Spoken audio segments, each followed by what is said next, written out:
নিশির দাগ অ্যানিমেশন।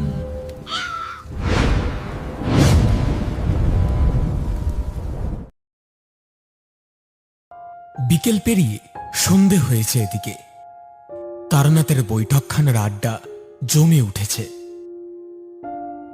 রোজ রোজ তারানাথের স্কন্ধে কণ্টকি ফল ভগ্ন করা উচিত নয়, এই ভেবে আমি আর কিশোরী মোড়ের তেলে ভাজার দোকান থেকে গরম গরম বেগুনি আর ফুলুরি কিনে নিয়ে এসেছিলাম।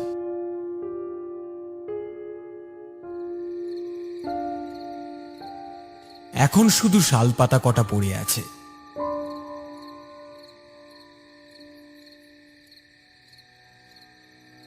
ভেতর থেকে দ্বিতীয়বার চাও এসে উপস্থিত। তৃপ্তির ঢেকুর তুলে তারানাথ বলল, না, মোড়ের দোকানটা বেশ ভালো তেলে ভাজা করে, বুঝলে? কিশোরী বলল, সবকিছুর স্বাদ নির্ভর করে মনের অবস্থার উপরে। আজ এখন আপনার কোনো কাজ নেই, বেশ নিশ্চিন্তি আড্ডার মেজাজ। এখন বাসি তেলে ভাজা পচা বেসনের ঠান্ডা ফুলুরিও ভালো লাগবে। আবার মাথায় দুশ্চিন্তা থাকলে দেরাদুন চালের বিরিয়ানিও মুখে রুচবে না। তারানাথ মৃদু হেসে চায়ে চুমুক দিয়ে বলল,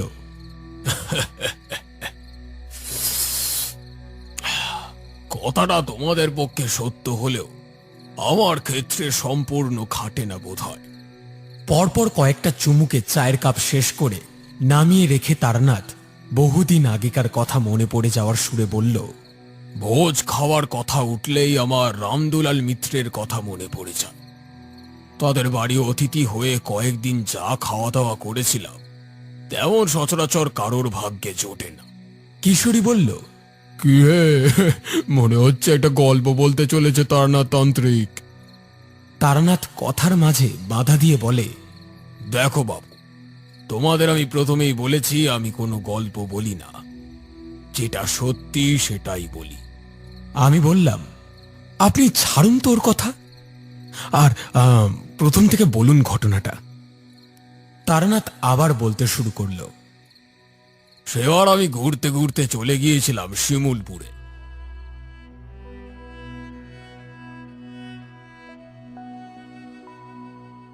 সেখানেই একটা মন্দির চত্বরে থাকতাম।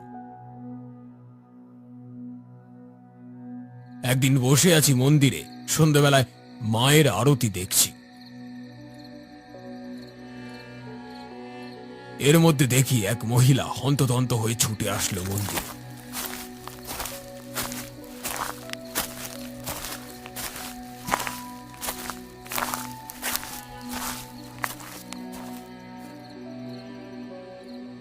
তারপর মায়ের সামনে বসে কাঁদতে লাগলো।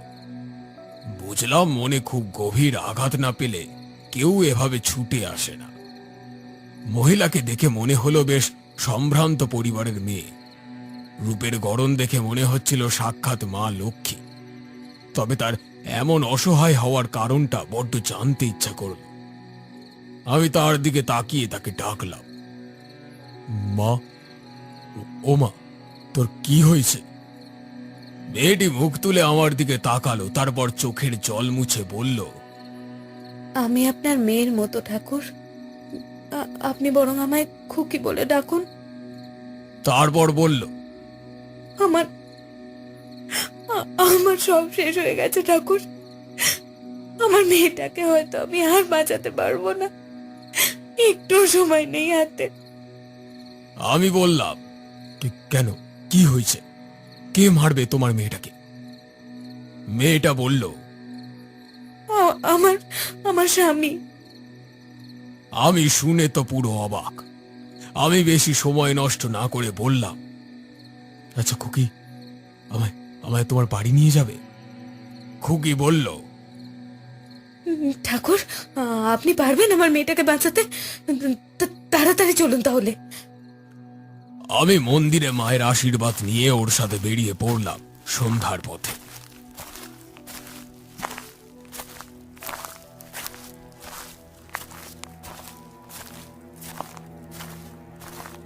তারপর অন্ধকারের পথ দিয়ে যখন ওদের বাড়ি পৌঁছলাম, দেখলাম অতিকায় প্রকাণ্ড বাড়ি।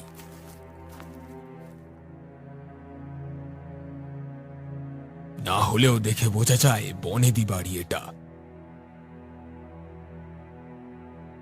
বাড়ির চারিদিক পরিষ্কার গোছানো। তারপর ওই মেয়ের সাথে আমি বাড়ির ভিতর ঢুকলাম। কোনো মানুষজন দেখতে পেলাম না, আর কোনো আলোও জ্বলছে না। এরই মধ্যে একটা চিৎকার শোনা গেল। সম্ভবত বাড়ির দোতলার ঘর থেকে আসলো চিৎকারটা। খুকি বলল, এ তো আমার স্বামীর চিৎকার। তারপর সিঁড়ি দিয়ে দোতলায় উঠতে লাগলো। আমি ওর পিছন পিছন দোতলায় উঠতে লাগলাম। দোতলায় গিয়ে সেই ঘরটার সামনে দাঁড়ালাম যেখান থেকে চিৎকারটা এসেছিল। গিয়ে দেখি একজন পুরুষ, সম্ভবত খুকির স্বামী এটাই। সে তার মেয়ের চুলের মুঠি ধরে বলছে,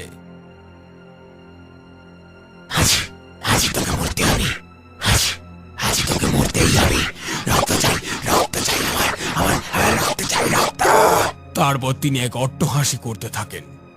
আমি ভাবছি, বাবা হয়ে নিজের মেয়েকে কেউ এই কথা বলতে পারে? অন্তত কোনো স্বাভাবিক মানুষ তো পারে না। এসব ভাবছি, আর এদিকে এক বৃদ্ধা, সম্ভবত ওই ছেলের বাবা ও মা, তেনারা ওকে বারবার আটকানোর চেষ্টা করছে। বলছেন, রামদুলাল, ছেড়ে দিনে ওরে, ওটা তো নিজের মেয়ে, চার ওরে। কিন্তু বলেও তাকে আটকাতে পারছেন না। আমি বুঝলাম ওই ব্যক্তির নাম রামদুলাল। এতক্ষণ খুকির দিকে খেয়ালই হয়নি, সে কাঁদতে শুরু করেছে। সে কাঁদতে কাঁদতে ওর স্বামীরে বলছে, মেয়েটাকে ছেড়ে দাও তুমি, ও তোমার কি করেছে? এইবার আমি ওর কাছে গিয়ে বেশ গম্ভীরভাবে বললাম, রামদুলাল, ছাড়ো নিজের মেয়েকে। কি করছোটা কি? ওটা তোমার নিজের মেয়ে, ওকে তুমি মারবে কেন? তারপর ওর মাথায় হাত দিলাম আর মনে মনে ঈশ্বরের নাম স্মরণ করলাম। খানিক পর রামদুলাল অজ্ঞান হয়ে পড়ল। আমি বললাম, ওকে আপাতত এই ঘরে বন্ধ রাখা হোক। তারপর ছোট মেয়েটার মাথায় হাত বুলিয়ে বললাম, চলো মা, বাইরে চলো। সবাইকে বাইরে বার করে এনে দরজাটা বন্ধ করে দিলাম। তারপর ওদের মধ্যে থেকে বৃদ্ধ পুরুষ মানুষ, মানে রামদুলালের বাবা, আমায় বললেন, আসুন ঠাকুর, নিচে আসুন।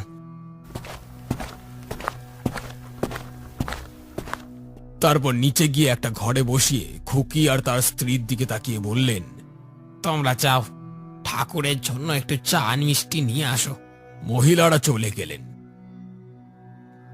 বৃদ্ধ বললেন, ঠাকুর, আপনাকে কিন্তু এখন ছাড়তে পারবো না।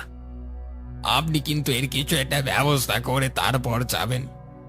আসলে যা বিপদে পড়েছি। ব্যাপারটা একটু খুলে বলুন তো। রামদুলালের বাবা বলতে শুরু করলেন, মাসখানেক আগে থেকে এক অদ্ভুত সমস্যা শুরু হয়েছে বাড়িতে বলা ভুল, আমার ছেলে রামদুলালের মধ্যে এক অদ্ভুত পরিবর্তন লক্ষ্য করি আমরা। প্রথমে সেভাবে বুঝতে না পারলেও পরে বুঝতে পারি কিছু একটা ঘটেছে। একদিন সকালবেলা ঘুম থেকে উঠে দেখি বাড়ির বাইরের দরজার সামনে আমাদের পোষা বিড়ালটার কাটা রক্তাক্ত মুন্ডু পড়ে আছে। ওই রকম নৃশংস দৃশ্য দেখে আমরা তো ভয় পেয়ে যাই। কে করলো এই অবস্থা আমাদের পোষা বিড়ালটার? আগের দিন রাতেও খেতে এসেছিল বিড়ালটা, খেতেও দিয়েছিল বৌমা। তারপর সকালে ওই দৃশ্য। তারপর একদিন সকালে উঠে দেখি উঠোনের বাইরে রক্তাক্ত অবস্থায় পড়ে আছে কুকুরটা। পেটের মাছ বরাবর ঢোকানো রয়েছে একটা লোহার রড। এই কুকুরটা আমাদের পোষা নয়, কিন্তু রোজ দুপুরে আসতো আমাদের বাড়ি। রামদুলালের মেয়ে ওর সাথে খেলা করত। কিন্তু সেদিন তার এই অবস্থা দেখে সেই বাচ্চা মেয়েটা সারাটা দিন চোখের জল ফেলেছিল। প্রথম দিন আলাদা ব্যাপার, কিন্তু দ্বিতীয় দিনও তাও আমাদের বাড়িতে আমাদেরই খুব কাছের পোষা প্রাণীগুলো ভয়াবহভাবে খুন হচ্ছে। এইবার আমাদের ভয় লাগতে থাকে। কিন্তু এ সমস্ত কিছুর মাঝে রামদুলালের কোনো শোকাতাপ বা মন খারাপ দেখতাম না। সে অবিকল ওরকমই আছে, কিন্তু আগের থেকে অনেক চুপ হয়ে গেছে। ওরে দেখে মনে হয় সারাদিন যেন ঘোরের মধ্যে থাকে। তো একদিন রাতের বেলা বৌমার ঘুম ভেঙে গেছে, জল তেষ্টা পেয়েছে, সে জল আনতে নিচে যাবে। বিছানা ছেড়ে উঠতে গিয়ে দেখে খাঁচার মধ্যে থাকা তার পোষা টিয়া পাখিটাকে বাইরে হাতে নিয়ে একটা চাকু দিয়ে তার গলাটা কেটে দিল রামদুলাল। সাথে সাথে রক্তের ছিটে রামদুলালের মুখে লাগলো। স্বামীর এরকম রূপ দেখে সে আর বিছানা ছেড়ে উঠতে পারল না। মুখে কোনো আওয়াজ না করে চুপ করে শুয়ে দেখতে লাগলো। দেখলো রামদুলাল ওই টিয়া পাখিটার মাথাটা নিয়ে উঠোনের ওপর ছুঁড়ে ফেললো, আর বাকি শরীরটা কলতলার দিকে। তারপর নিজেই এসে রক্তের দাগ মুছে মুখ ধুয়ে পাশে এসে শুয়ে পড়ল। এই ভয়াবহ দৃশ্য দেখে বৌমার আর সারা রাত ঘুম হয়নি। ভয়তে আর কষ্টে সারাটা রাত চোখে জল ফেলেছিল। পরদিন সকালে আমি আর আমার গিন্নি উঠোনের ওই ভয়ানক দৃশ্য দেখে তো অবাক।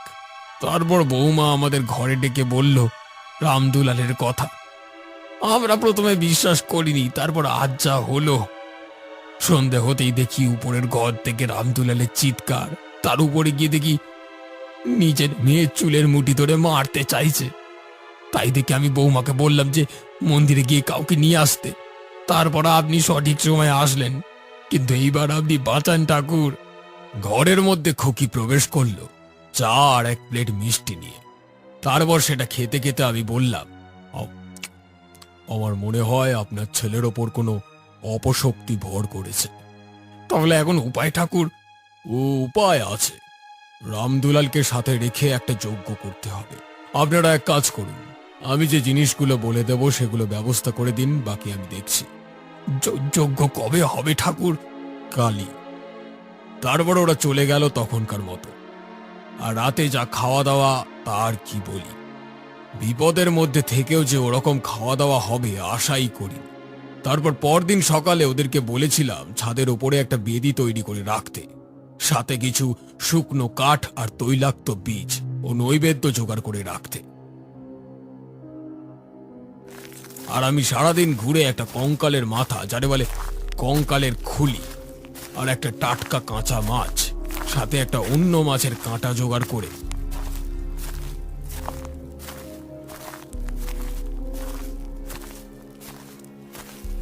সন্ধ্যাতে যখন ওদের বাড়ি ঢুকলাম, তখন দোতলার সেই দরজাতে জোরে জোরে আঘাত করার শব্দ শোনা যাচ্ছে।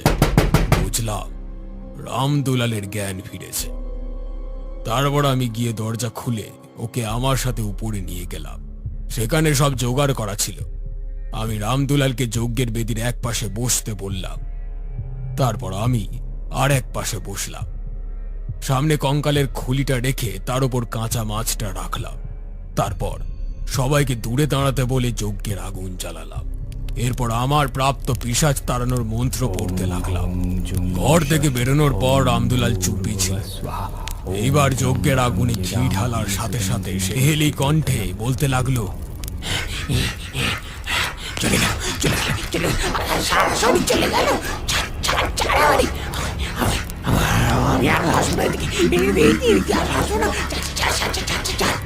এইবার মরার খুলিটার সামনে রাখা মাছটার দিকে চেয়ে বললাম, কেন করছিলিস খুনগুলো?